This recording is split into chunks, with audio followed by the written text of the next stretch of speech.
There's a story that a woman once walked up to James Ellroy to tell him how much she loved the movie LA Confidential. He asked her, "Did you go on to buy the book?" And she said, "Well, no." And he replied, "Well, then what good are you to me?" Now, I don't know if this story is true or if it's apocryphal, but by that measure, I am pretty good for James Ellroy. This is my collection of James Ellroy paperbacks, and I also have some hardback first editions. Now, if you're thinking about getting started with James Ellroy, he's a very prolific author. Where should you start? What I'm going to do today is work through his series, starting at the one which I think is least essential and working up to the ones that I consider the most important. And along the way, I'm going to call out different books that might be a good place to get started with this author, depending on what you want to get out of his world. Now, at the bottom, but with an asterisk, I'm going to put the two books from the recently begun Second LA Quartet. The conceit for the Second LA Quartet was to take some of the characters from Elroy's best-known novels and reimagine them in pre-war Los Angeles. This conceit always felt a little forced to me. It also retcons some of the characters in ways that just felt sort of coincidental. And even though I love Elroy's writing, I've read online that even he is thinking about rethinking this series to include some of the other books that he's more excited about writing now. So right now, I'd say this is one of his least essential series, but I'm still excited to see where he takes it. Next, moving up from the bottom to the top, I would put some of the early novels he wrote, including Brown's Requiem, Suicide Hill, and Clandestine. Now, it's not that these are bad books. If you like PI thrillers, maybe not quite as good as Raymond Chandler, but in that vein, you will probably really enjoy these. But I think if these were the only ones you read, you would probably come away from James Ellroy saying, "Hey, great writer, but I'm not sure why so many people are such huge fans." Next, I really loved the recently published Freddy Otach novels. I think Widespread Panic was supposed to be kind of a standalone novel. It's about Freddy Otach, this fixer, private-eye, disgraced cop, voyeur person who was a real figure in Los Angeles in the 50s and 60s. But I think in Otach, Elroy kind of found a spirit animal.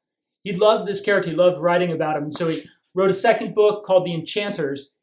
If you're just getting started with James Ellroy, and you want kind of a lighter, sleazier, more fun way to get into his books, The Enchanters is a good place to start. It gives you an idea of his style, the way he blends fact and fiction to create works that simultaneously feel like pieces of American history and really fun mysteries. Moving up second from the top, and put the original LA Quartet. This begins with the Black Dahlia. Now, the Black Dahlia was a real-life murder case, but in Elroy's hands, it becomes a doorway into a world of corruption and the competing interests that drove the sheriffs, the police, the politics, and the culture of America during this time. Also in this series, you have probably his most famous book, LA Confidential. Obviously, this became a movie that it can't possibly encompass the entire book, but it's pretty entertaining. It just doesn't have the depth of insight and the depth of characterization that the book does. There's Big Nowhere. I think this is kind of a fan favorite or a deep cut. A lot of real Elroy heads will tell you this is their favorite mystery. And the last book in this series is White Jazz. While LA Confidential is probably the most famous book in the LA Quartet, if you're just getting started, Black Dahlia is a really good place to start. It's also a good transition point for Elroy as an author and for you as a reader. Because in both cases, you're starting with sort of a conventional mystery. A woman is found murdered. Who did it? And then walking the path with the detectives into a huge world of crime, politics, corruption, and culture. And at the top of this mountain so far, because he's not done writing yet, I got to put the Underworld USA trilogy. These books are not just great crime novels. They are great American novels. They succeed as works of literature. They attempt to create a literary style that mirrors the place and time Elroy is writing about.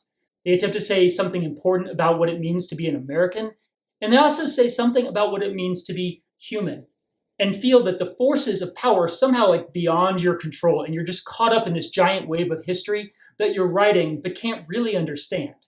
The first book in this series is American Tabloid. If someone said, "Matt, what are the great American novels?" like name 5, there is no doubt this would be in that list. This book follows 3 different lawmen, Ward, Kemper, and Pete. All 3 of them are variously corrupt or malleable as they attempt to do the bidding of these people who seem to be sitting beyond the curtain, the the Hugheses and the J. Edgar Hoovers and the presidents of the world. This book begins in 1958 and culminates with the assassination of President Kennedy. It is a book that tries to rip the veil from the eyes of the reader. America was never innocent. We popped our cherry on the boat over and looked back with no regrets. You can't ascribe our fall from grace to any single event or set of circumstances. You can't lose what you lacked at conception. Mass market nostalgia gets you hopped up for a past that never existed. Hagiography sanctifies shuck and jive politicians and reinvents their expedient gestures as moments of great moral weight.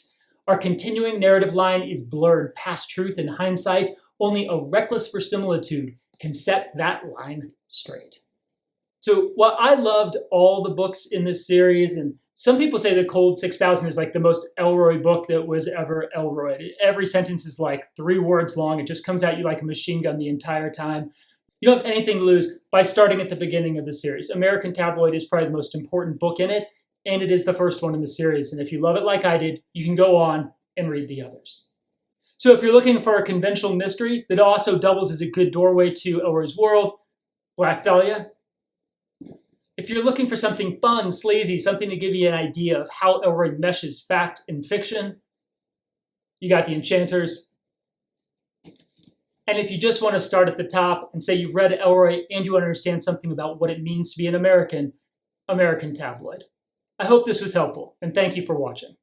If you like books like this and you want to support the channel, check out my novel, Sin Walks into the Desert. Shelf and Bound called it the best independent novel of 2015. And Kirkus Reviews said it was a sterling achievement featuring an ultra-cool protagonist, so sounds good. This is the story of an isolated and very violent young man who one day hears that his mentor, the legendary FBI agent El Viejo, has disappeared into the desert. And so he goes hiking out into the desert, trying to find the only person who was ever able to give his life structure and meaning. So if that sounds interesting, check it out. It's on Amazon.